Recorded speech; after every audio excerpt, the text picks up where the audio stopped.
Wel, prynhawn da i chi gyd, a chroeso cynnes yn enw'r arglwydd Iesu Grist ar yr achlysur hyfryd a llawen yma wrth i ni fydyddio rai o bobl ifanc yr eglwys. Mae'n fraint yn dydy. Wel, na ni weddio, na ni gyflwyno yn hunan i'r arglwydd. O arglwydd ein Duw, i ni yn diolch i ti ar yr achlysur hapus yma wrth i ni ddod ynghyd nid yn unig i addoli di arglwydd ond hefyd i fydyddio i Fflur a Morus a Rhodri i gael cyhoeddi eu bod nhw wedi credu, eu bod nhw yn caru yr arglwydd Iesu Grist ac eu bod nhw am ei ddilyn A da, ni'n dod felly yn eglwys ac yn deulu ac yn ffrindiau mwyn dathlu gyda nhw ac mwyn tystio i'r hyn maen nhw yn ei wneud. Ond arglwydd, ni'n dod hefyd i dygeisio di. A ni yn gofyn nawr arna ti ddod yn agos ato ni ac yn ystod yr oedfa nawr a wneud i siarad gyda phob un ohono ni a dod yn agos ar bob un ohono ni. A mynd bod ni'n gofyn yn enw ac yn heiddiant yr arglwydd Iesu Grist. Amen. Yr emyn gyntaf ni'n mynd i uwchanu popeth gwerthfawr fi yn fy mywyd i. Ac Rhodri sydd wedi dewis yr emyn yma, a dyma y reswm wedi roi. Mae Rhodri'n dweud, dywysais i'r emyn hwn, gan fod e'n pwysleisio nad oes dim yn y byd mwy gwerthfawr na nabod yr arglwydd Iesu fel eich gwaredwr personol. Ac nad oes gan y byd unrhyw beth i'w gymharu ar un sydd wedi ein hachub ni. Wel, gadewch i ni sefyll i ganu'r geidio yma gyda'n gilydd.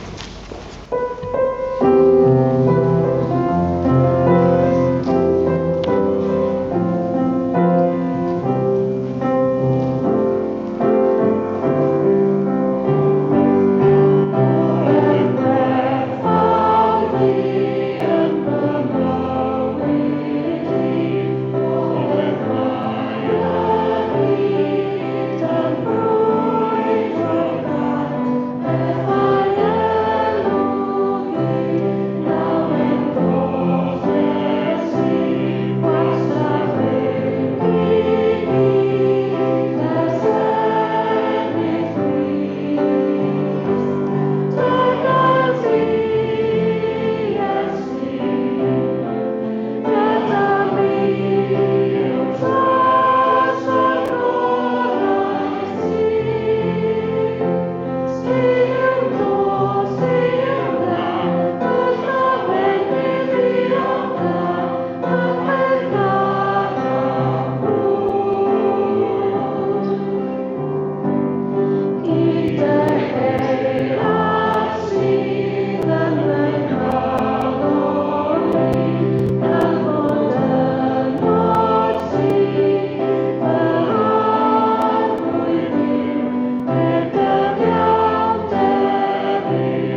mynd i gael darlleniad nawr o'r Beibl, a mae'r darlleniad yn eich taflen chi, felly gallwch chi ddilyn. Mae'n darlleniad byr iawn. Tair adnod sydd gyda ni fan hyn. Ac mae'r adnodau'n dod o lyfr yn y Beibl, neu rhan o'r Beibl, o'r enw Llythyr Paul at y Galatiaid.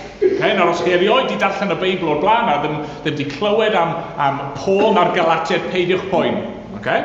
Oedd Paul yn ddyn, oedd yn byw yn y ganrif gyntaf, yn fuan ar ôl i Iesu byw a marw ac yna atgyfodi, ac oedd Paul ar un adeg yn casau Iesu Grist.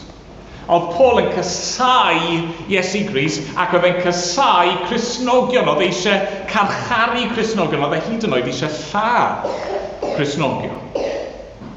Ond yna, nath rhywbeth newid. Dyma Duw yn siarad gyda Paul ac yn gweithio yng nghalon Paul, a nath Paul ddod yn Gristion.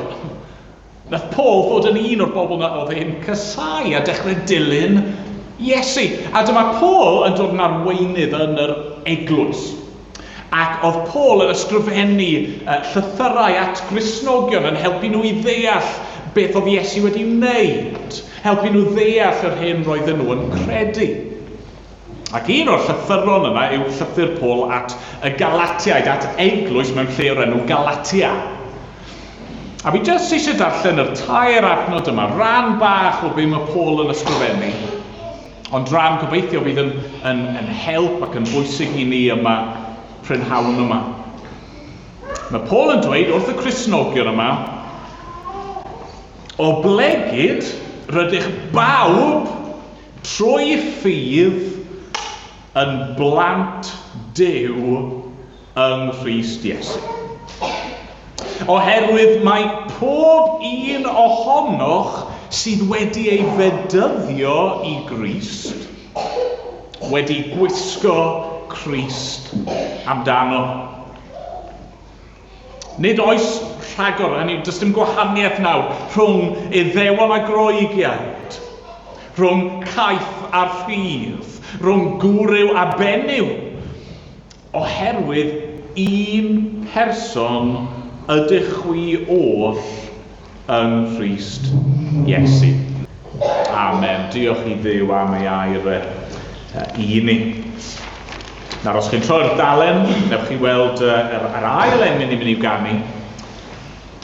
Ac Fflur sydd wedi dewis yr un yma.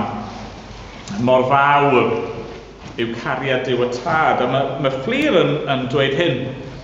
Rwy wedi dewis yr emyn yma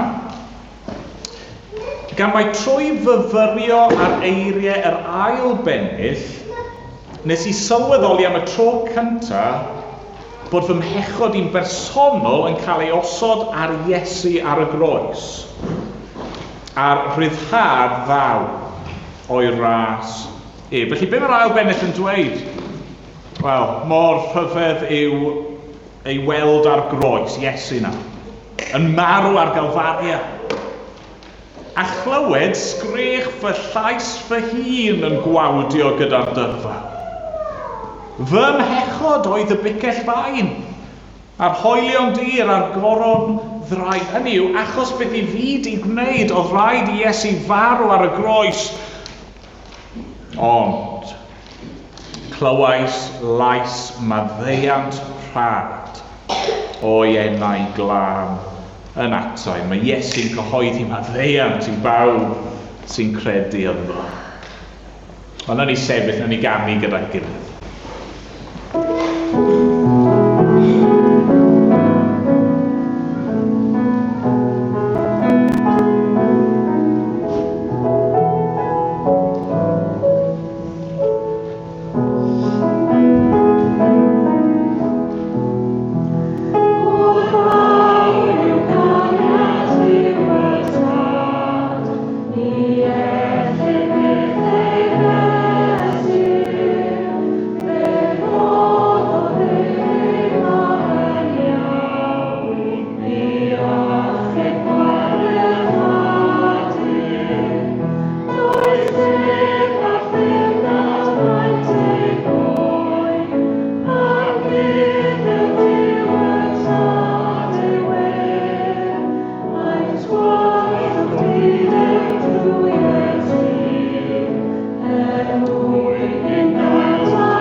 bach arall o weddi. Nw'n ni droi at Dduw a ceisio Dduw gyda'n gilydd mewn gweddi. O, Dduw ein tad, a thad ein harglwydd Iesu Grist, i mor fawr yw dy gariad di. Arglwydd, ni yn diolch i ti. A dy fod ti yn ddiw cariad. A dy fod ti o Dduw wedi ein caru ni. A dy fod ti wedi dangos y cariad yna mewn ffordd i ni ddim yn gallu ei amau trwy anfon yr arglwydd Iesu Grist i ddod i'r byd, i ddioddef ac i farw yn ein lle ni ar y groes ac yna i atgyfodi. Ni'n diolch am hyn, diolch fod Iesu yn barod i ddod, fod e wedi dewis dod. Diolch fod wedi dewis gwynebu yr bicell yna yn ei ochr a'r hoelion trwy ei ddwylo a'i draed a'r coron ddraen a'r holl ddioddef yna. Diolch bod Iesu wedi dewis dod i gymryd y cosb am ein pechod ni a arglwydd. Diolch bod ein cyhoeddi maddeuant. Diolch bod y cwbl yn dod yn rhad ac am Dduw. Bod dim rhaid i ni wneud unrhyw beth arglwydd. Ni ddim yn gallu gwneud unrhyw beth i'n hachub ein hunan, ond drwy ti wedi gwneud y cwbl drosto ni. Dad, ni wedi clywed fo'n darlleniad ni am Paul, yr un yna oedd yn cysau Cristnogaeth. Yr un yna oedd yn ceisio lladd a rhoi taw ar Gristnogion ar Efengil. Dad, ni'n diolch dy bod ti wedi garu a wedi ei achub a wedi galw fe i fod yn blentyn i ti. A diolch fel nath ei ysgrifennu at y Galatiaid. Diolch mae dyna sydd yn wir am dy bobl di. Trwy ffydd yng Nghrist, i ni'n gallu bod yn blant i ti. Arglwydd, diolch i ti. Diolch am hyn. Dad, i ni'n diolch, mae dyna i ni yma yw nodi heddiw. Yw ddathlu heddiw. A dy fod ti wedi caru Fflur. Dy fod ti wedi caru Morus. Dy fod ti wedi caru Rhodri. Cyn creu'r byd arglwydd. Cyn fod unrhyw beth yn bodoli, fe wnes di osod y gariad i arnyn nhw ac trefnu ffordd i'w hachub nhw a ni'n diolch bod nhw nawr yn ymddiried wedi rhoi ffydd nhw yn yr arglwydd Iesu Grist. Diolch bod nhw nawr yn dy garu di am dy fod ti yn gyntaf wedi caru nhw. Ac arglwydd ni eisiau gweddio dros nhw yn arbennig bydda heddiw yn fendith iddyn nhw. Ond dad, ni'n gwybod mewn un ystyr just diwrnod yw heddi, just arwydd yw'r bedydd yma, ac felly yn gweddi ni yw am yr dyddiau, a'r wythnosau, misoedd, y blynyddoedd efallai, ti sy'n gwybod arglwydd beth sydd o'i blaenau nhw, pa mor hir y bydden nhw ar y ddaear yma. Ond arglwydd, a wneud i fod gyda nhw, a'i gwarchod nhw, a'i bendithio nhw, a'i defnyddio nhw, gogoniant i ddenw di. A dad, yr un yw ein gweddi ni am bob un yma. Ni'n gweddio dros y bobl, y bydde di yn ein hadeiladu ni, yn ein ffydd ni, ac arglwydd os oes yna rhywun yma prynhawn yma sydd ddim yn dynabod di. Sydd yn ansicr lle nhw'n sefyll ger dy fron di. Arglwydd, wneud i please dangos dy gariad i bob un ohono ni. Os gweli di fod yn dda. Dad, derbyn ein mawl ni am diolch ni felly. A bydd gyda ni. A mynd bod ni'n gofyn yn enw yr arglwydd Iesu Grist. Amen. Amen. Ni'n mynd i ganu emyn arall rhywbeth mae Morus di dewis tro hwn. yng Nghrist ei hun. Ac Morus di dewis hwn yn dweud fod presenoldeb a maint gras Crist. Y gair gras yna yw y cariad ni ddim yn ei heiddi. Mae presenoldeb a maint gras Crist yn gadael i ni sefyll yn sicr gydag ef nes daw yn ôl. Hynny yw, yng Nghrist yw pwynt yr gân nesaf yma. Mae'n gobeith ni yn llwyr yng Nghrist ac oherwydd pwy yw Iesu a be mae wedi wneud i ni'n ddiogel ynddo fe nes daw yn ôl. Ond na ni sefyll eto, na ni ganu gyda'n gilydd.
Fe llawer ohonoch chi'n gwybod yn ddiweddar, nathon nhw ryddhau canlyniadau yr cyfrifiad, yr sensws. A be oedd yr canlyniadau yn dangos oedd bod yna ostyngiad sylweddol yn y nifer o bobl ym Mhryden sydd yn galw eu hunan yn Gristnogion. I fod yn onest, oedd e ddim yn sioc. Mewn un ystyr, gallech chi ddadlau fod e'n gam cadarnhaol. Pam? Wel, bod pobl bellach yn cydnabod y gwir, sef, i fod yn onest, bod Cristnogaeth just yn rhywbeth o ran traddodiad, bod e ddim yn rhan byw o'i bywydau nhw. Dyna yw'r sefyllfa yn gyffredinol ym Mhryden a yma yng Nghymru. Pobl yn troi ffwrdd o Gristnogaeth. Mae hynny yn gwneud heddiw hyd yn oed yn fwy arwyddocaol, yn agor. Wrth i 3 person ifanc fynd yn erbyn y llu. So allai roi fel hyn bod yn rebels, bod yn wahanol i bawb arall. Heddi mae Fflur a Morus a Rhodri yn mynd i sefyll lan o'ch blaen chi i gyd. Pega'ch poeni peth yn nerfus. A maen nhw'n i sefyll lan a maen nhw'n mynd i gyffesu bod nhw yn dilyn yr arglwydd Iesu Grist. Mae fe yw ei gwaredwr personol nhw. Bod Cristnogaeth ddim just yn draddodiad neu yn arferiad gwag, ond na bod nabod a dilyn Iesu yn rhan hollol ganolog. Hollol byw ac allweddol o'i bywyd nhw. Felly beth i ni'n gwneud yma prynhawn yma? Mae rai ohonoch chi yma, fi'n gwybod sydd erioed wedi bod mewn bedydd o'r blaen. Mae yna eraill yma, a falle bod dim syniad â chi beth sy'n mynd i ddigwydd na chwaith be mae'n ei olygu. Beth yw pwynt hyn i gyd? Wel, y gair pwysig i ddeall be ni'n gwneud yma'r prynhawn yma yw ffydd. Ffydd. Mae Fflur, Morus a Rhodri yn mynd i gael ei bedyddio, maen nhw'n mynd i cael ei roi o dan y dŵr ac yna gobeithio cael ei tynnu nôl allan o'r dŵr eto, fel gweithred o ffydd. Mae yna rhywbeth mynd i ddigwydd iddyn nhw yn allanol, yn symbolaidd, ond mae hynny yn mynd i fod yn arwydd o rhywbeth mewnol. Rhywbeth ysbrydol, rhywbeth yn y galon. Mae chydig bach fel pan mae par yn priodi. Ac wrth i ddau berson, gŵr a graig, dod at ei gilydd i briodi, maen nhw'n cael ei uno. Yn dydyn nhw. Maen nhw'n cael ei rwymo at ei gilydd, a be maen nhw'n gwneud yn aml iawn yw maen nhw'n rhoi modrwyon i'w gilydd. Na nid y modrwy sydd yn uno nhw, mae'r fodrwy yn symbol, mae'n arwydd allanol, maen nhw'n gwisgo mwyn dangos y ffaith bod nhw'n caru ei gilydd ac yn ymroi i'w gilydd. Dyna sy'n digwydd fan hyn, prynhawn yma. Mae'n rhaid chi ddeall hyn, iawn? Does yna ddim byd special am y dŵr yma. Fi'n falch i ddweud bod e'n gynnes, oce? A byddwn ni ddim di ffansio bod yn bedyddio mas mewn rhyw nant neu yn y môr heddi. Mae'r dŵr yn gynnes, ond dwi ddim yn special. Dyw'r dŵr ddim yn sanctaidd. Os ych chi yn eistedd, dim yn loes sydd yn y res blaen, ond os ych chi yn y resu blaen, yn y splash zone, right, a mae bach o'r dŵr yn tasgu allan ac yn glanio arnoch chi, dwi ddim yn mynd i wneud unrhyw beth i chi. Dim byd special amdano fi, fel yr un sy'n bedyddio. Sa'n mynd i weid rhywbeth o fformula, rhyw geiriau magic sydd rhywsut yn mynd i newid rhywbeth am y rai sy'n cael ei bedyddio. Na! Gallai unrhyw un yma ddod lan a cael eich bedyddio yn yr un ffordd, a wneith e ddim unrhyw wahaniaeth i chi o gwbl. Pam? Ffydd. Be sy'n bwysig yw nid y weithred allanol, ond y ffydd yn y galon. Dyna ni wedi gweld yn ein darlleniad ni yn dyfa. Mae Paul yn ysgrifennu blegyd yr ydych bawb trwy ffydd yn blant Duw yn Christ Iesu. Nawr, mae hwn yn codi cwestiwn, falle bod chi'n holi chi'n wel, oce, beth yw ffydd te? Beth ydw i'n golygu pan fi'n defnyddio'r gair ffydd? Wel, ffydd yn syml iawn yw pan i chi yn ymddiried neu'n trystio mewn rhywun neu rhywbeth. Mae rhoi esiampl i chi o ffydd. Amser hir yn ôl nawr, ges i'r cyfle i wneud skydive. Pan o'n i'n ifanc ac yn fentrus. Ac sa'n gwybod os chi wedi gwneud skydive, ond y syniad, y bwriad yw, chi'n mynd lan mewn awyren, ac yna chi'n cael eich strapio i rywun arall sydd yn gwybod beth maen nhw'n wneud. Ac yna chi'n taflu'ch hunan allan o'r awyren yna. Ac os yw popeth yn gweithio'n iawn, a'r parachute yn gweithio fel mae'n fod i, chi'n cyrraedd ac yn glanio nôl ar y ddaear yn saff. A mae pobl yn talu i wneud hyn.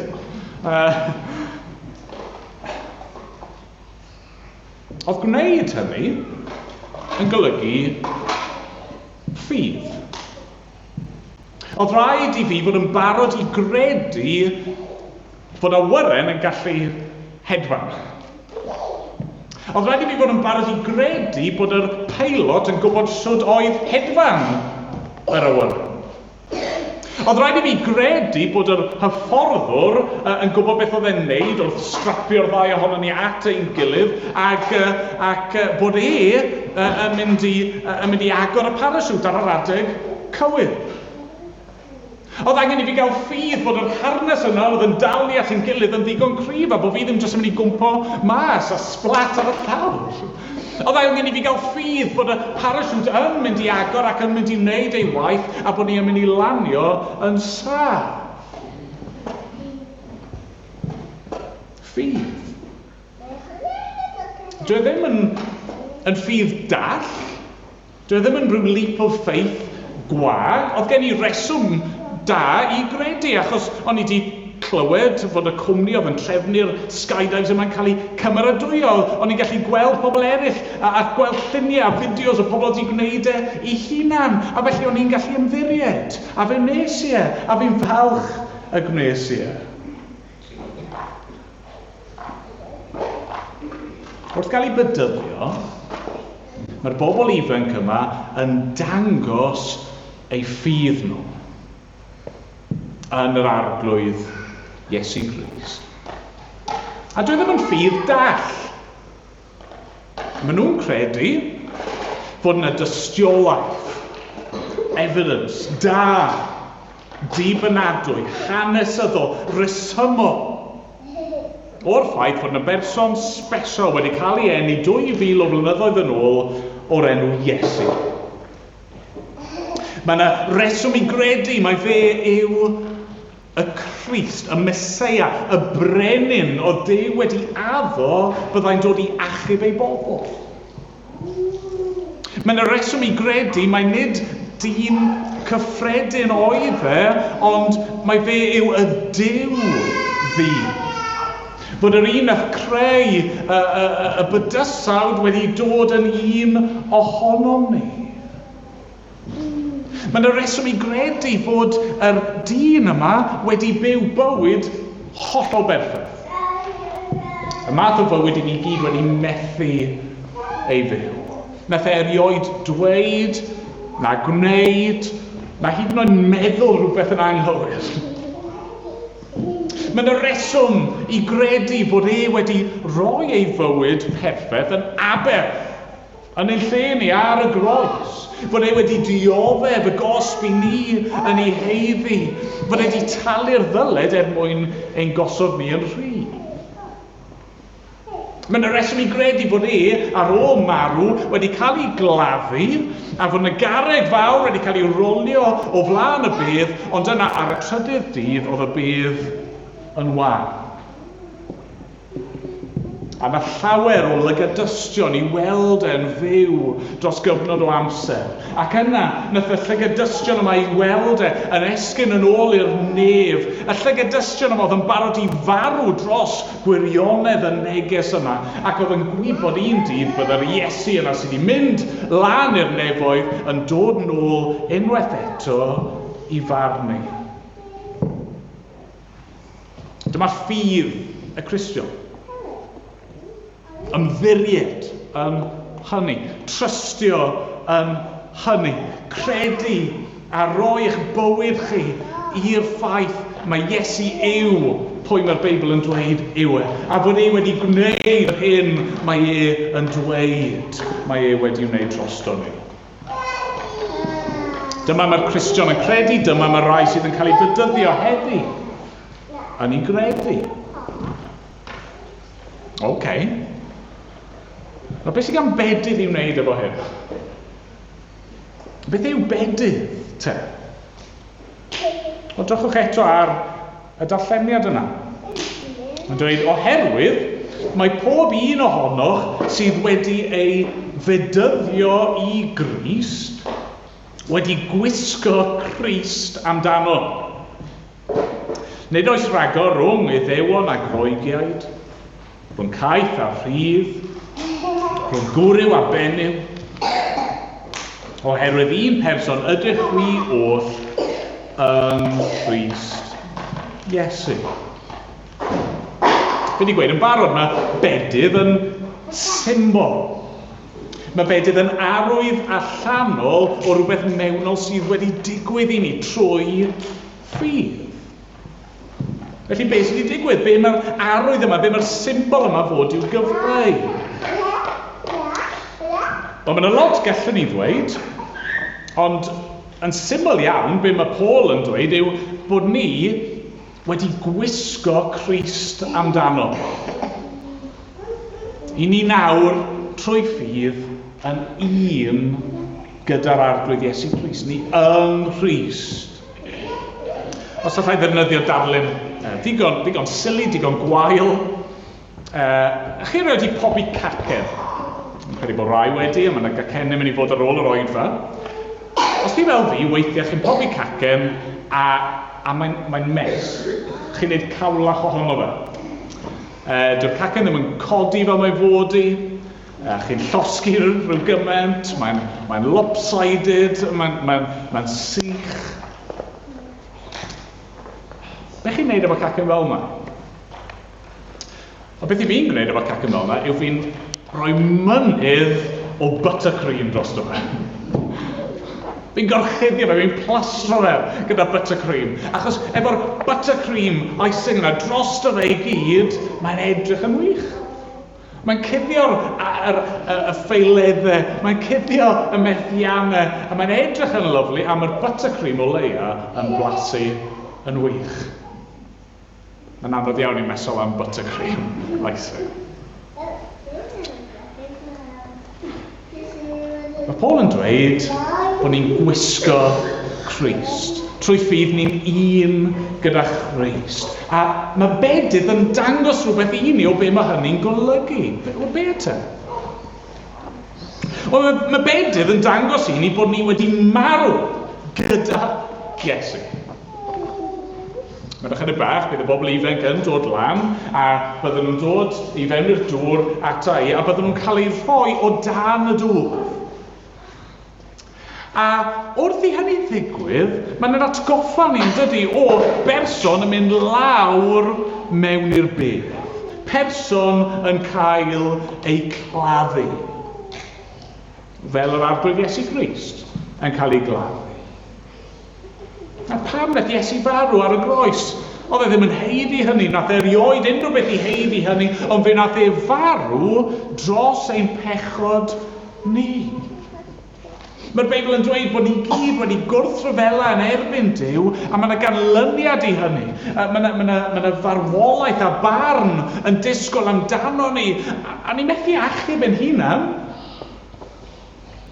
Y cwbl ni'n gallu disgwyl yw I farw, ond mae Iesu wedi marw yn ein lle ni.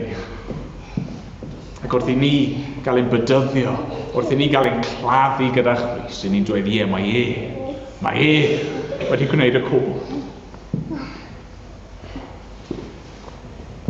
Mae Bedydd yn dangos i ni bod ni wedi dechrau ar fywyd newydd. Ni ddim jyst yn marw gyda Christ a cael ein claddu gyda fe, ond, fel mi'n gobeithio ar syniad yw, bod y bobl ifanc yn dod mas o'r dŵr hefyd, yn codi i fywyd newydd. Nath Iesu farw drosto ni do, ond ar y trydydd dydd fe wnaeth e atgyfodi mwyn rhoi dechrau newydd sbon i chi a fi. Mae dal yn fis Ionawr. Allwch chi'n edrych ymlaen i 2023, ni yn aml yn dydyn ni blwyddyn newydd, dechrau ffres.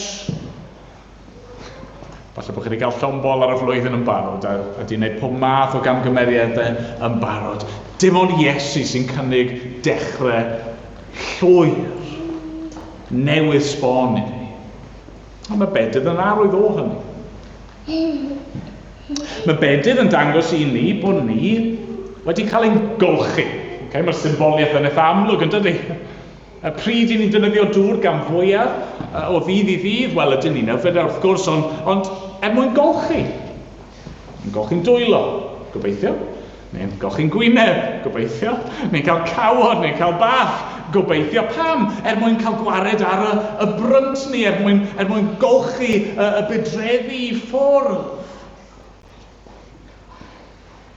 Mae Iesu wedi marw ac atgyfodi mwyn ein golchi ni, nid ar y tu allan, ni'n gallu gwneud hynny dros ni'n hunan, ond ar y tu fewn.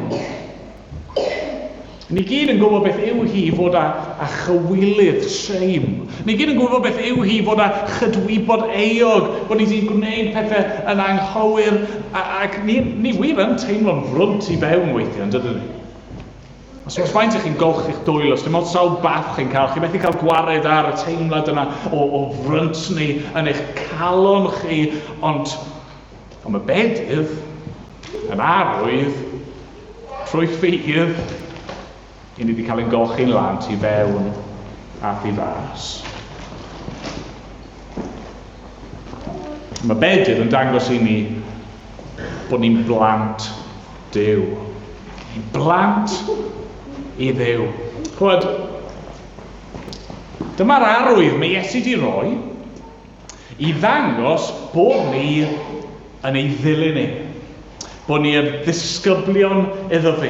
Bod ni'n dod yn rhan o'i eglwys e, ei bobl e, ac fel fe oedd mab Duw, i ni nawr yn un gyda fe yn dod yn blant Duw. Mae gan bob Cristion stori wahanol am sŵd wnaethon nhw ddod i gredu a sŵd wnaethon nhw'n cael eu hachub. Mae rai yn dod i gredu yn hen iawn, mae rai yn dod i gredu yn ifanc. Mae rai sydd o deuluoedd Cristnogol, mae eraill sydd ddim. I rai, mae rhyw foment, rhyw ddiwrnod, a mae'r profiad yn hollol amlwg, ac i eraill mae'n broses. Dros gyfnod, dros flynyddoedd o amser.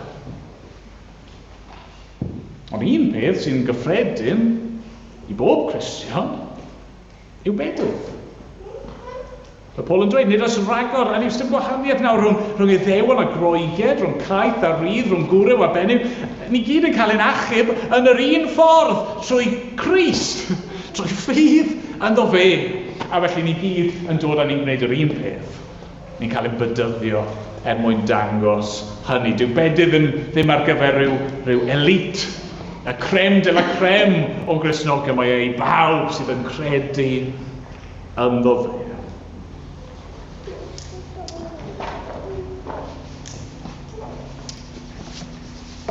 Bedydd yn hynod o bwysig. Mae'n rhan o'n ufuddod ni i'r arglwydd Iesu Grist. Mae'n rhywbeth mae'n gorchymyn i'r Cristion i wneud. Ond just arwydd yma. Arwydd o'r hyn mae'r Cristion wedi brofi. Arwydd o be mae Duw wedi wneud i heddiw y mywyd Fflur a Morus a Rhodri. Mae'n arwydd o'r hyn sy'n cael ei gynnig i chi hefyd. Gewch chi droi cefn ar yr hen ffordd o fyw. Gewch chi ddechrau ar fywyd newydd. Gewch chi brofi'r glanhad llwyr yna. Gewch chi heddiw trwy ffydd fod yn blentyn I Dduw. A gwybod bod yr arglwydd yn eich caru chi ac yn eich derbyn chi a'i fod e'n gyda chi a fe wneith e fyth eich gadael chi. Chi'n gallu cael hynny gyd yn rhad ac am ddim trwy ffydd yn Iesu Grist. Ac os newch chi hynny, bydd yn amser i ni drefnu oedfa bedydd arall cyn bo hir, gogoniant i'w enw. Amen. Amen. Ni di trafod y theori, nawr ni'n dod i'r practis fel petai. Ni'n dod i'r bedyddio, ond ni hefyd yn mynd I ganu. Felly, mi glywaf dyna'r lais. Yn galw arna fi. Yr enw ar yr emyn yma yw gwahoddiad, yn dyfa? Y gwahoddiad yna I ddod a golchi meiau gyd yn afon Calfari. Nw'n ni sefyll I ganu y dyngilydd.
I ti.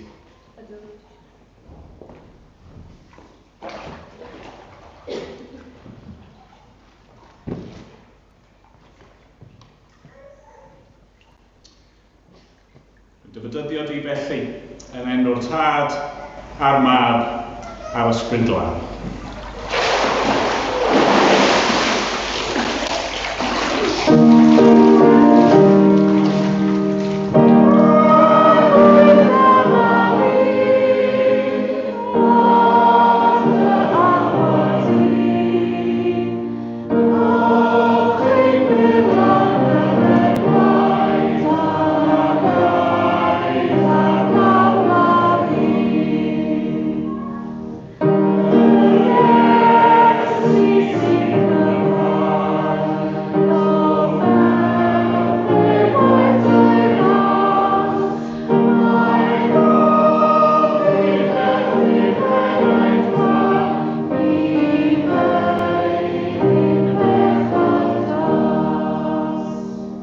Morus, wyt ti yn cyffesu yr arglwydd Iesu Grist fel dy waredwr ydw?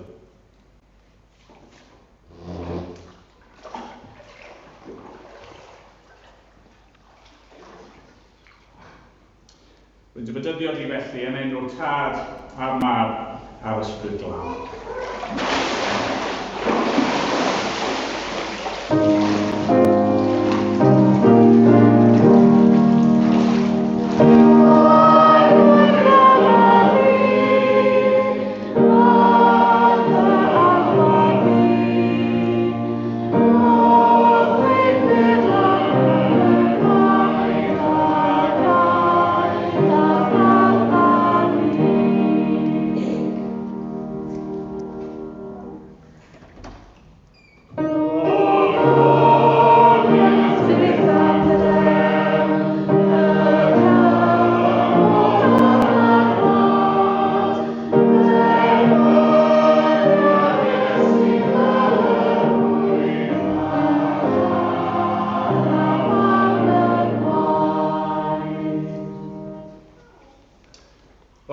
Rwyt ti yn cyffesu yr arglwydd Iesu Grist fel dy waledwr di? Ydw.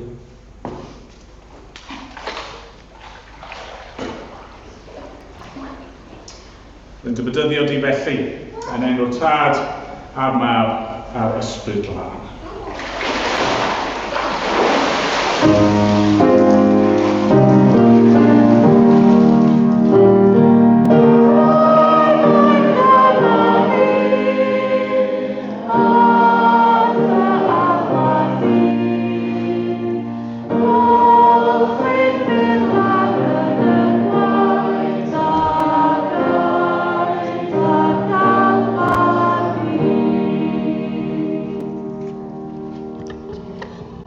Steddwch.